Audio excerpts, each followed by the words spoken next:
Hello students, कैसे हैं आप सब। आशा करती हूँ आप अच्छे होंगे और अच्छे से अपनी पढ़ाई कर रहे होंगे। मैं मोनिका रावत आपका स्वागत करती हूँ आईसीटी वर्चुअल क्लासरूम देहरादून में। बच्चों, आज हम क्लास 12 का जो आपका सब्जेक्ट है फिजिक्स, उसका चैप्टर वेव ऑप्टिक्स को कंटिन्यू करेंगे। तो बच्चों, आज हम ब्रूस्टर्स लॉ को समझेंगे कि ब्रूस्टर्स लॉ क्या होता है। तो बच्चों, अब हम चलते हैं अपने स्मार्ट बोर्ड की तरफ। तो बच्चों, हम ब्रूस्टर्स लॉ के बारे में समझेंगे कि ब्रूस्टर्स लॉ होता क्या है। लास्ट लेक्चर में हमने ब्रूस्टर्स एंगल या पोलराइजेशन एंगल देखा था कि जब भी हम किसी अनपोलराइज्ड लाइट यानी अध्रुवीकृत प्रकाश को जब हम किसी डेंसर यानी सघन मीडियम में डालते हैं, जैसे आपका कोई ग्लास हो गया या आपका वाटर हो गया, पानी हो गया, उस पे जब हम डालते हैं तो एक ऐसा एंगल होता है जिसमें क्या होता है, आपको एक रिफ्लेक्टेड लाइट मिलती है जो कि आपकी प्लेन पोलराइज्ड लाइट होती है, ठीक है। और एक आपको रिफ्रैक्टेड लाइट मिलती है, अपवर्तित जो है प्रकाश मिलता है, जो कि आपको क्या होता है, पार्शली पोलराइज्ड होता है तो या अनपोलराइज होता है। तो हमने ये देखा था कि वो एंगल जिस पे आप जो है प्रकाश को आपतित कर रहे हैं, इंसिडेंट कर रहे हैं, जिससे आपको एक रिफ्लेक्टेड रे मिलती है, परावर्तित किरण मिलती है या परावर्तित प्रकाश मिलता है, जो कि प्लेन पोलराइज होता है, जो कि ध्रुवीकृत प्रकाश होता है।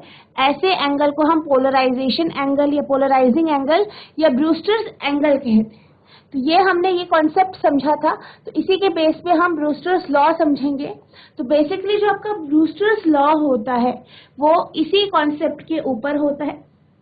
यानी अगर हम ब्रूस्टर्स लॉ की बात करें तो जब भी आप किसी अध्रुवीकृत प्रकाश यानी आप अनपोलराइज्ड लाइट को पोलराइजिंग एंगल या ब्रूस्टर्स एंगल पे, जिसे हम आईपी कह रहे हैं, उस पे अगर आप इंसिडेंट करते हैं, आपतित करती हैं किसी इंटरफेस पे, जो कि आपका एयर के साथ एक इंटरफेस है, तो हमारे पास जो रिफ्रैक्टिव इंडेक्स है मीडियम का, जिसे हम म्यू से रिप्रेजेंट करते हैं, यानी जो आपका अपवर्तनांक है, वो आपका बराबर होता है tan ऑफ एंगल आईपी, यानी tan एंगल आईपी, आईपी यानी कि जो आपका पोलराइजिंग एंगल है या ब्रूस्टर्स एंगल है उसका। इसी रिलेशन को हम ब्रूस्टर्स लॉ कहते हैं। यानी अकॉर्डिंग टू दिस लॉ, इस नियम के अनुसार, व्हेन अनपोलराइज्ड लाइट यानी जब अध्रुवीकृत प्रकाश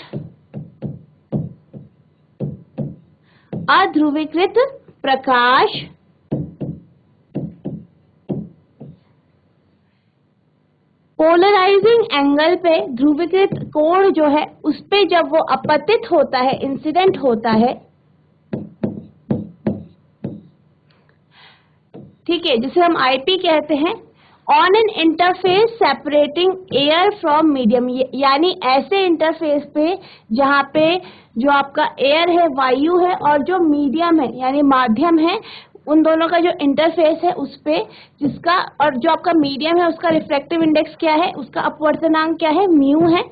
तो क्या होता है, then the refracted light is fully polarised, यानी जो आपको रिफ्लेक्टेड लाइट मिलती है, ठीक है, जो आपकी रिफ्लेक्टेड लाइट होती है वो आपकी फुल्ली पोलराइज्ड होती है, यानी पूर्णतः ध्रुवीकृत आपको जो है प्रकाश मिलता है, ठीक है, प्रोवाइडेड म्यू बराबर tan आईपी। तो इसमें क्या होता है, जो म्यू होता है अपवर्तनांक है माध्यम का, वो बराबर है आपका tan किसका, पोलराइजिंग एंगल का। और इस रिलेशन को हम क्या कहते हैं, ब्रूस्टर्स लॉ कहते हैं, यानी ब्रूस्टर्स का नियम कहते हैं।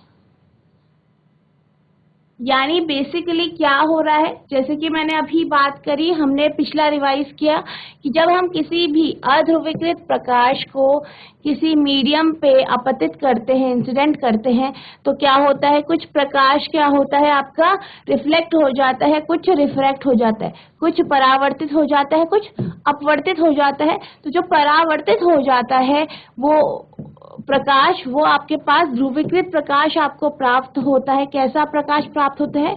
ध्रुवीकृत प्रकाश आपको प्राप्त होता है।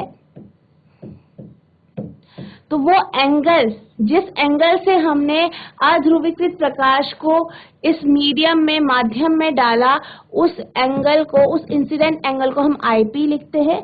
और ये क्या होता है, इसको हम क्या बोलते हैं? हमने पिछली क्लास में पढ़ा था, पोलराइजिंग एंगल। ठीक है, जिसे हम पोलराइजिंग एंगल कहते हैं। तो इसमें हमारे पास जो रिलेशन आता है वो आता है म्यू। म्यू क्या है आपका? मीडियम का अपवर्तनांक, माध्यम का अपवर्तनांक। ठीक है, बराबर आपका आता है 10। 10 किसका? Angle of IP. और आईपी क्या है आपका? पोलराइजिंग एंगल है। अब हम इसको प्रूफ करते हैं।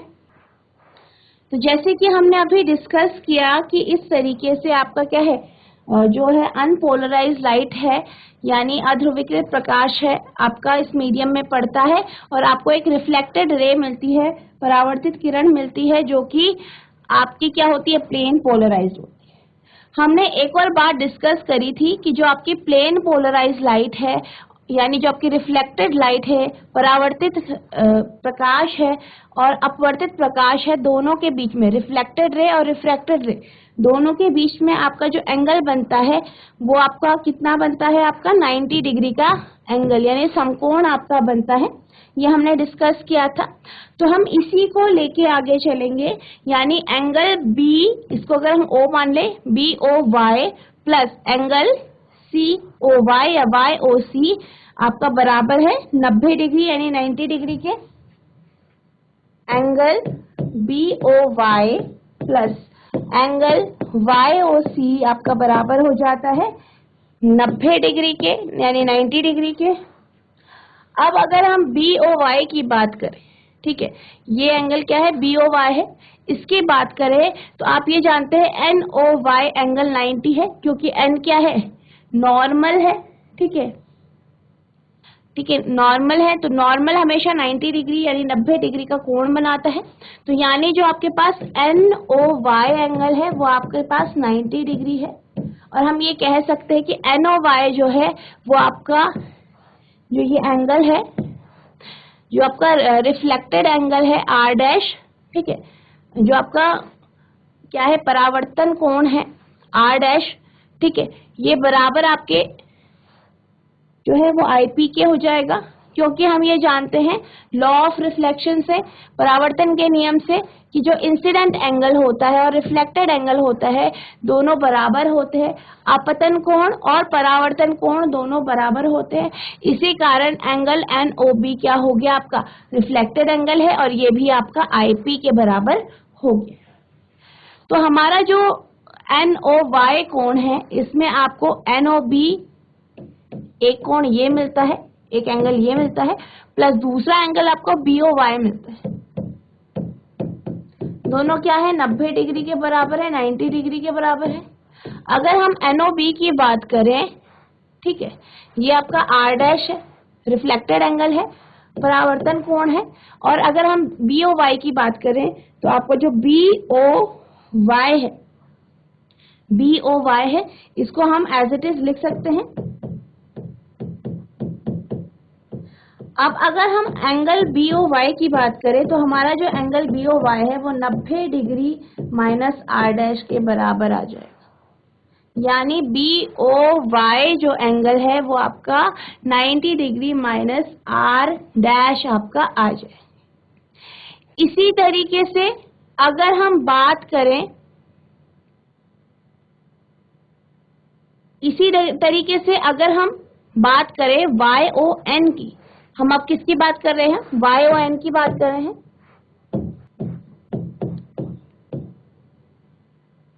ठीक है, तो ये भी क्या है? आपका 90 डिग्री है, क्योंकि ये नॉर्मल के साथ एंगल बन रहा है, 90 डिग्री का एंगल है। ठीक है, अब अगर हम वाई ओ एन की बात करें तो Y O C, angle Y O C plus angle आपका जो है सी ओ एन है, ये बराबर हो गया 90 डिग्री यानी 90 डिग्री के। अगर हम वाई ओ सी की बात करें, ठीक है, जो हमारा एंगल है YOC, इसको हम एज इट इज ले लेंगे। अब जो आपका एंगल है CON, ये क्या है आपके पास? रिफ्रैक्टेड एंगल है, यानी अपवर्तन कोण है। तो ये हम इसको R लिख सकते हैं बराबर 90 डिग्री, यानी एंगल YOC आपका बराबर आ गया 90 डिग्री माइनस R के। ये हमारी दूसरी इक्वेशन आ गई। हमने एंगल BOY की वैल्यू निकाल दी, YOC की वैल्यू निकाल दी है, इसको हम अपनी इस इक्वेशन में रख देंगे। तो हमारा जो एंगल BOY है, जैसे आप देख सकते हैं 90 डिग्री माइनस R डैश है, यानी 90 degree minus R dash plus. इसी तरीके से हम YOC की बात करें तो हमारी YOC की वैल्यू कितनी आई है? 90 degree minus R, 90 degree minus R आई है। ये बराबर आपके 90 डिग्री के हो गया है। अब अगर हम इसको सॉल्व करें हैं, इसको अगर हम सॉल्व करते हैं तो हमारे पास क्या है? हमने यहाँ पे R डैश लिखा है, और R डैश हमने अभी समझा था कि R डैश क्या है? IP के बराबर है, तो हम R डैश की जगह IP लिख सकते हैं।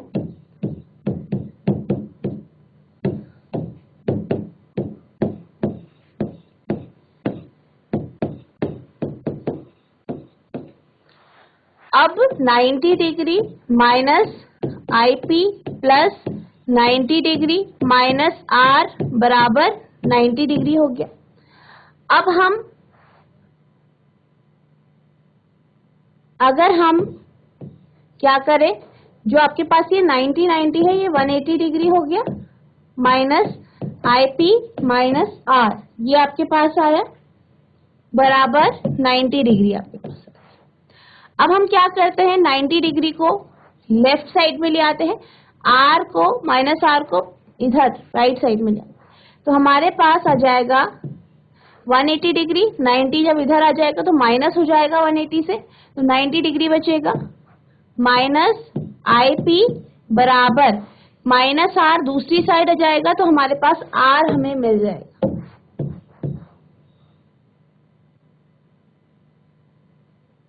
तो ये हमारे पास इक्वेशन आई, इसको हम इक्वेशन नंबर 1 ले लेते हैं। आई होप आपको इतना समझ में आया होगा कि ये हमारा किस तरीके से आया। अब हम स्नेल का नियम देखते हैं, यानी according to Snell law.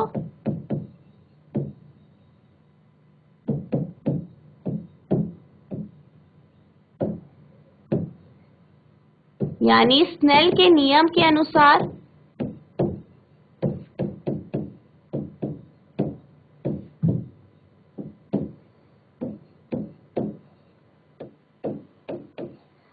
Snail के नियम के अनुसार आप ये जानते हैं म्यू, यानी जो आपका रिफ्रैक्टिव इंडेक्स है, बराबर होता है आपका अपवर्तनांक बराबर होता है sine i upon sine r के।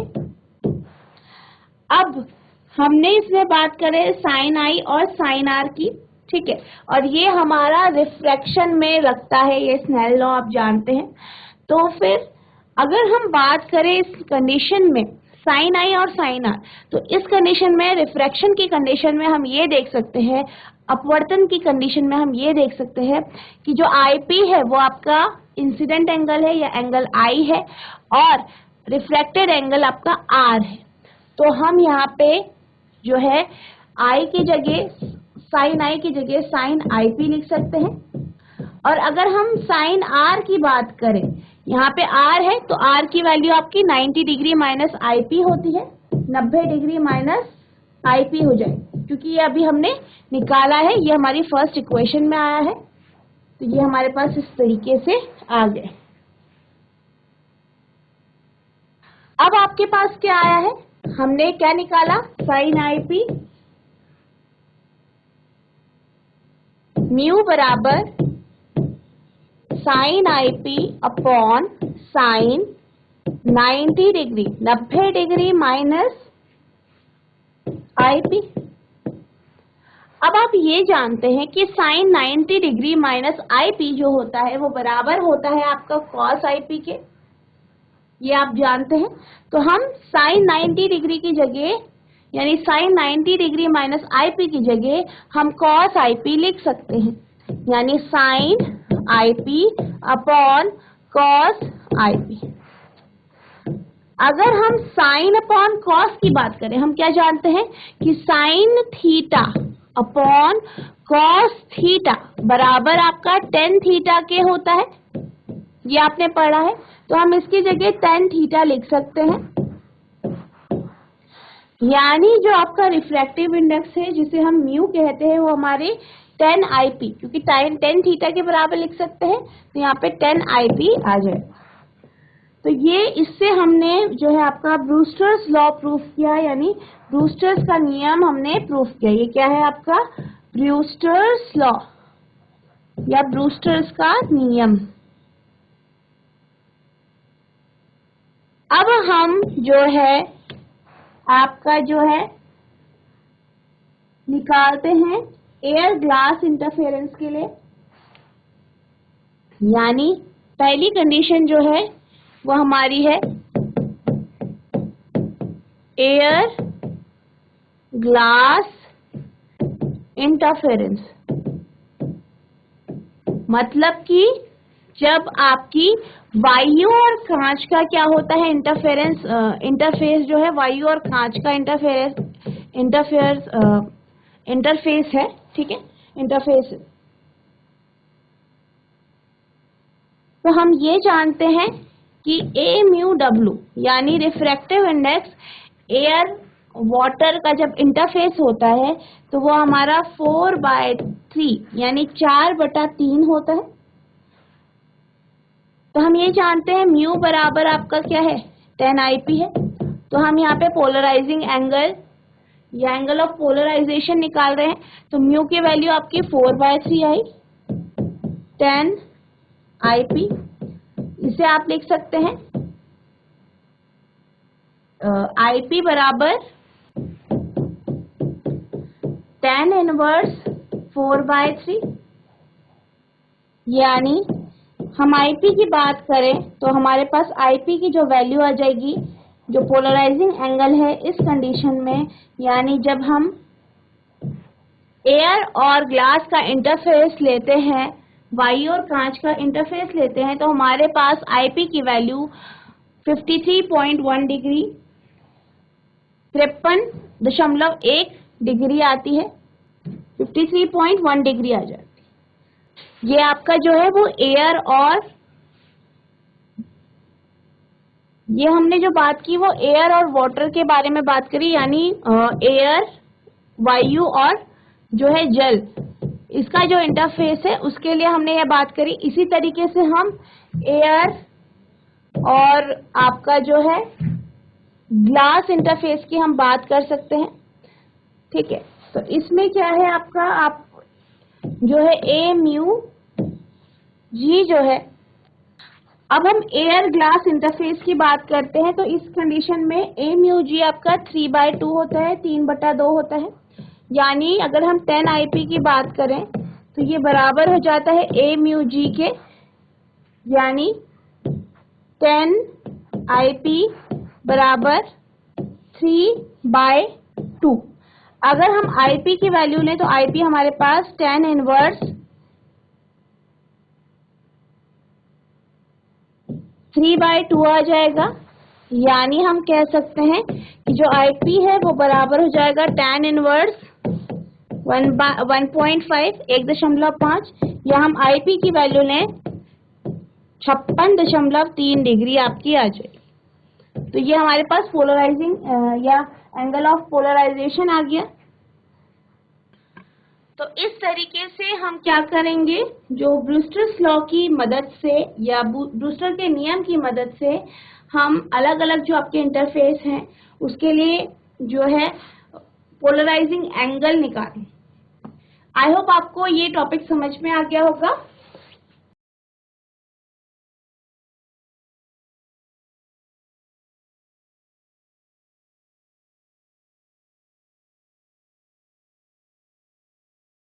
तो बच्चों आपका ये जो चैप्टर है वो कंप्लीट हो गया है। अब हम इसके एक्सरसाइज के क्वेश्चंस देखेंगे कुछ। तो हमारे पास जो पहला क्वेश्चन है वो आपका ये है, monochromatic light of wavelength 589 nanometre is incident from air on a water surface. यानी आपके पास क्या है, एक वर्णी प्रकाश है, ठीक है, एक वर्णी प्रकाश यानी मोनोक्रोमेटिक लाइट है जिसका तरंग दैर्ध्य आपको दिया गया है, क्या दिया गया है, 589 नैनोमीटर दिया गया है। इसे हमने क्या किया है, वायु जो है, मतलब वायु और पानी का जो सरफेस है, ठीक है, वायु और पानी का सरफेस है, उस पर हमने इसे डाला है। What are the wavelength, frequency and speed of reflected and refracted light, यानी हमें ये बताना है कि जो ये लाइट है, ठीक है, इसकी वेवलेंथ, इसकी फ्रीक्वेंसी और जो इसकी स्पीड है वो कितनी होगी। अगर जो है आपका रिफ्रैक्टिव इंडेक्स पानी का वो 1.33 है, तो सबसे पहले हमें जो जो इंफॉर्मेशन दी गई है उसे हम नोट डाउन कर लेते हैं। सबसे पहले आपको लैम्डा यानी वेवलेंथ दिया गया है जो 589 नैनोमीटर है, यानी 589 इंटू 10⁻⁹ मीटर। नेक्स्ट आपके पास स्पीड ऑफ लाइट है, कितनी होती है, c is equals to 3 into 10⁸ metre पर सेकेंड। बेसिकली हमें ये क्यों चाहिए, क्योंकि हमें क्या क्या निकालना है, आपका जो है हमें जो है वेवलेंथ, फ्रीक्वेंसी और स्पीड निकालनी है रिफ्लेक्टेड और रिफ्रैक्टेड रे की, तो इसलिए हमें जो है c की आवश्यकता हो। तो पहले हम बात करते हैं रिफ्लेक्टेड लाइट की, यानी परावर्तित प्रकाश की।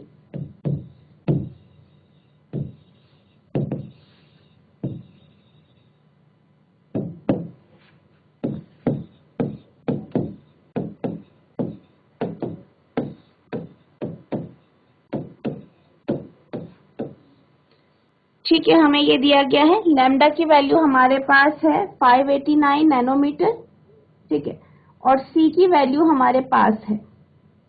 सबसे पहले हम फ्रीक्वेंसी निकालेंगे, तो जो आपका फ्रीक्वेंसी होती है जिसे हम न्यू से रिप्रेजेंट करते हैं, बराबर होती है c अपॉन लैम्डा के। c की वैल्यू 3 इंटू 10⁸ मीटर पर सेकेंड, लैम्डा की वैल्यू आपको 589 दी गई है, 589 नैनोमीटर। अब हम इसे सॉल्व करेंगे, जब हम इसे सॉल्व करेंगे तो हमारे पास जो वैल्यू आएगी वो आपकी 5.09 इंटू 10⁻14 हर्ट्ज आ जाएगी। यानी जो आपकी परावर्तित प्रकाश है, ठीक है, उसका जो फ्रीक्वेंसी है वो आपकी 5.09 इंटू 10⁻14 हर्ट्ज आ जाए। अब अगर हम स्पीड की बात करें रिफ्लेक्टेड लाइट की, क्योंकि ये एयर में रिफ्लेक्ट हो रही है लाइट, तो हमारी जो स्पीड है वो वही है जो आपकी c की वैल्यू है, जो कि 3 इंटू 10⁸ हो।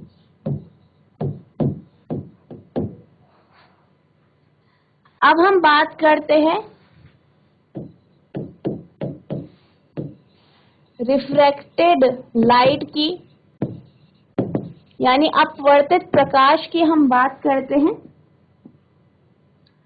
तो इस केस में जो है लैम्डा की जो वैल्यू होगी, क्योंकि आप ये देख सकते हैं इस क्वेश्चन में कहा गया है कि जो पानी है वो क्या हो रहा है, सॉरी, जो प्रकाश है वो इस तरीके से एयर से आपके वाटर में जा रहा है, तो इसमें एक रिफ्लेक्शन होगा और एक रिफ्रैक्शन होगा। तो जब ये रिफ्रैक्शन होगा, अपवर्तन होगा, तो ऑब्वियस सी बात है कि पानी के अंदर जा रहा है तो उसका जो लैम्डा होगा वो अलग होगा एयर की कंपैरिजन में। तो लैम्डा की जो वैल्यू होगी, या हम कह सकते हैं वेवलेंथ की जो वैल्यू होगी, वो आपकी लैम्डा बाय म्यू होगी। लैम्डा की वैल्यू आपकी 589 इंटू 10⁻⁹ है, और इस केस में म्यू की वैल्यू आपको दी गई है कि पानी का जो म्यू है, अपवर्तनांक है, कितना है आपका 1.33, तो हम यहाँ पे 1.33 लिख देंगे। इसको सॉल्व किया जाएगा तो हमारे पास 4.42 इंटू 10⁻⁻7 मीटर ये इसकी वैल्यू आ जाएगी। अब हम फ्रीक्वेंसी निकालते हैं। अगर हम फ्रीक्वेंसी की बात करें तो हमारी जो ये इस केस में फ्रीक्वेंसी होगी, ठीक है,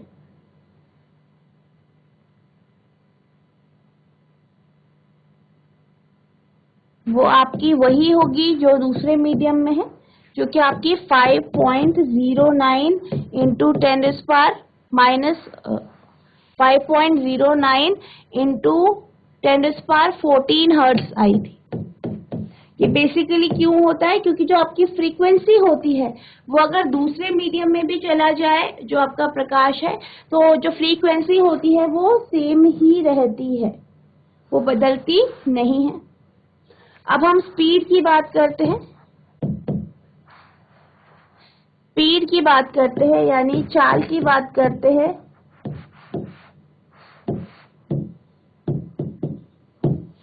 तो आपकी जो उसमें चाल होगी वो आपकी बराबर होगी c/μ के। c 3 इंटू 10⁸ है, म्यू की वैल्यू आपकी 1.33 है। इसे जब हम सॉल्व करेंगे तो हमारे पास जो वैल्यू आएगी वो आपकी 2.25 इंटू 10⁸ मीटर पर सेकेंड आ जाएगी। तो ये हमारे पास क्या आ गई है? चाल आ गई है, स्पीड आ गई है आपके जो रिफ्लेक्टेड लाइट है, अपवर्तित प्रकाश है उसकी। तो इस तरीके से आप इस क्वेश्चन को सॉल्व करेंगे।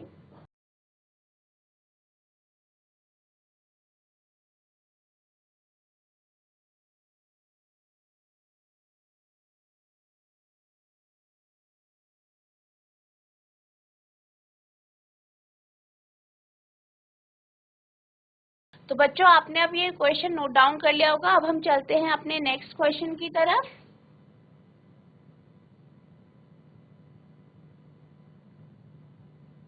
तो हमारा जो अगला क्वेश्चन है वो आपका ये है, द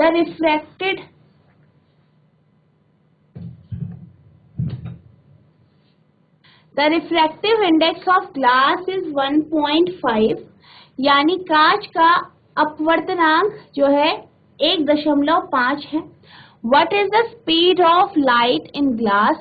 कांच में प्रकाश की गति कितनी होगी ये आपको बताना है। अगर जो है निर्वात में प्रकाश की गति 3 इंटू 10⁸ मीटर पर सेकेंड है। नेक्स्ट जो है पार्ट वो आपका है, is the speed of light in glass independent of the colour of light? क्या जो प्रकाश की गति है कांच में वो आपकी लाइट के कलर पे डिपेंड करती है, ये आपसे पूछा गया है।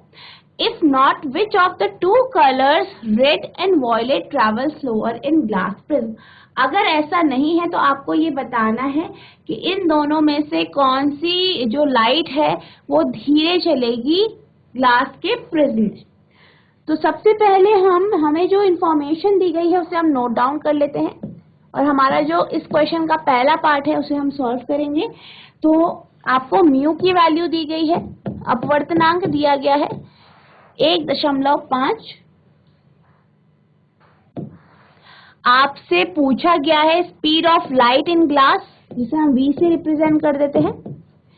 c आपके पास है 3 इंटू 10⁸ मीटर पर सेकेंड। अब आप ये जानते हैं कि म्यू बराबर आपका c/v होता है, ठीक है। म्यू बराबर c/v या v बराबर c/म्यू होता है, ये हमने पढ़ा है। तो अब इसमें हम वैल्यूज रख देंगे। c की वैल्यू 3 इंटू 10⁸, v की वैल्यू हमें निकालनी है, ठीक है। और म्यू हमें दिया गया है, म्यू कितना है 1.5। अब हम v की वैल्यू निकालेंगे तो v बराबर आपका हो जाएगा 3 इंटू 10⁸ अपॉन 1.5। इसे जब हम सॉल्व करेंगे तो हमारे पास आ जाएगा 2 इंटू 10⁸, यानी जो लाइट की स्पीड है वो कितनी है, v की वैल्यू जो आई वो कितनी आई, 2 इंटू 10⁸ मीटर पर सेकेंड। यानी कि जो आपकी जो स्पीड है लाइट की, ठीक है, वो आपकी ग्लास में कितनी आई है, 2 इंटू 10⁸ मीटर पर सेकेंड है। अब हम बात करते हैं बी पार्ट की। तो बी पार्ट में आपसे ये पूछा गया है कि जो आपकी लाइट की स्पीड है क्या वो कलर के ऊपर डिपेंड नहीं करती है, यानी कौन से वर्ण की लाइट जो है चल रही है इस पे वो डिपेंड नहीं करती। तो बेसिकली कौन से रंग की लाइट या कौन से वर्ण की लाइट चल रही है इसके ऊपर आपका जो है स्पीड लाइट की डिपेंड करती है, इसलिए आपका आंसर होगा नो यानी नहीं। तो आप ये लिखेंगे कि the refractive index, no, the diffractive index and the speed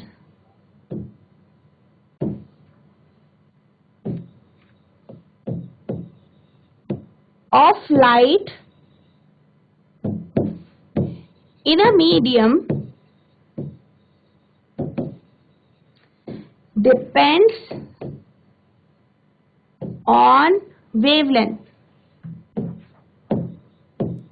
यानी कि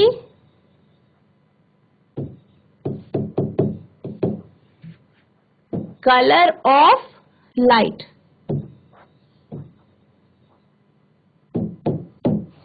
यानी आप लिखेंगे नहीं,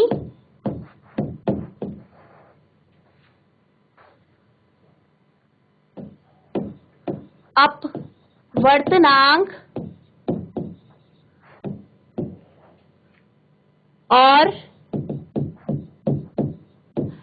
प्रकाश की चाल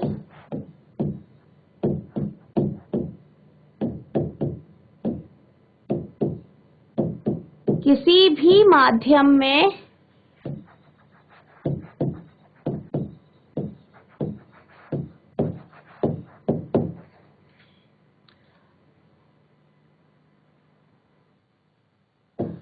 प्रकाश के तरंगदैर्ध्य पर निर्भर करती है।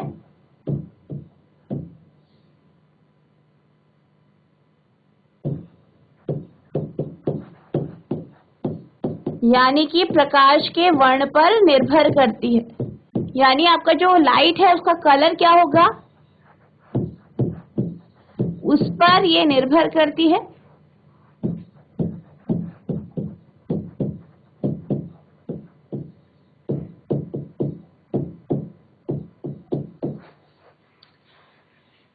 ठीक है, यानी कि किस कलर की लाइट ट्रैवल करेगी, किस वर्ण की का जो प्रकाश है वो ट्रैवल करेगा, उसके ऊपर जो है, ठीक है, उसके ऊपर जो है स्पीड ऑफ लाइट यानी प्रकाश की क्या चाल होगी वो उसके ऊपर निर्भर करेगी। अब हम बात कर रहे हैं कि जो रेड लाइट है और वॉयलेट लाइट है, लाल वर्ण का जो प्रकाश है और आपके पास जो बैंगनी रंग का प्रकाश है, इन दोनों में से कौन सा धीरे चलेगा। तो बेसिकली अगर हम बैंगनी रंग की बात करें, वॉयलेट रंग की बात करें, तो ये आपका धीरे चलता है रेड से, ठीक है, क्या चलता है, धीरे चलता है रेड से, क्योंकि जो आपका वॉयलेट है उसका जो अपवर्तनांक है वो ज्यादा होता है लाल रंग के या लाल वर्ण की प्रकाश से। तो यही कारण है कि जो वॉयलेट लाइट है या बैंगनी किरण है वो आपकी धीरे चलेगी। We know that mu v is greater than mu r, therefore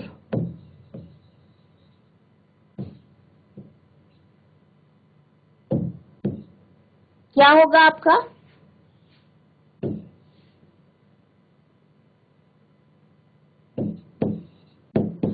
जो स्पीड है वॉयलेट की वो क्या होगी, कम होगी रेड की स्पीड से, बैंगनी रंग के जो प्रकाश है उसकी चाल कम होगी लाल रंग के प्रकाश से। Hence,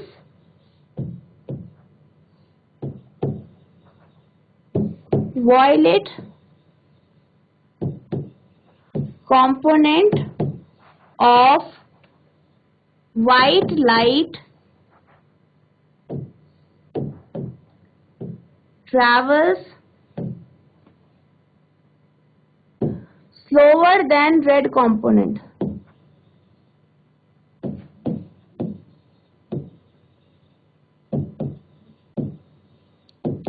यानी हम जानते हैं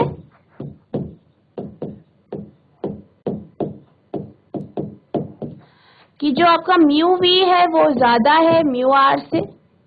इसका मतलब क्या है, जो वॉयलेट लाइट है उसकी जो चाल है वो कम है लाल वर्ण के प्रकाश से।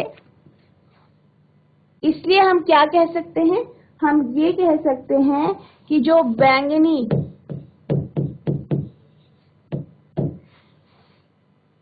प्रकाश है, जो आपका बैंगनी प्रकाश है यानी बैंगनी प्रकाश है वो क्या है, वो लाल प्रकाश से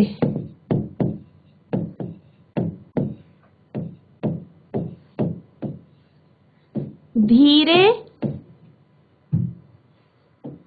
चलता है।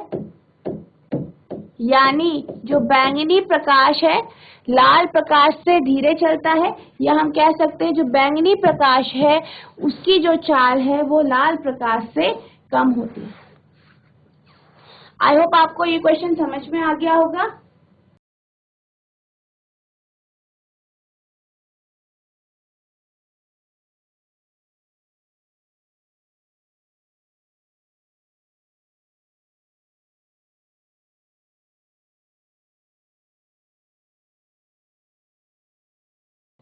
तो बच्चों मैं आशा करती हूँ जो आज हमने ब्रूस्टर्स लॉ पढ़ा वो आपको अच्छे से समझ में आ गया होगा, और आज हमने जो क्वेश्चंस करे वो भी आपको समझ में आ गए होंगे। तो आपको ब्रूस्टर्स लॉ को रिवाइज करना है, लिख लिख के प्रैक्टिस करनी है, और जो हमने क्वेश्चंस करे उनको भी घर में अपने आप ट्राई करना है। और आगे के जो हमारे क्वेश्चंस हैं इस एक्सरसाइज चैप्टर के जो एक्सरसाइज क्वेश्चंस हैं उनको आपको ट्राई करना है। और कोई भी अगर आपको डाउट होता है, प्रॉब्लम होती है, तो आपको नेक्स्ट सेशन में पूछना है। तो बच्चों आज के लिए बस इतना ही, मिलते हैं अब नेक्स्ट सेशन में। तब तक के लिए thank you and have a nice day.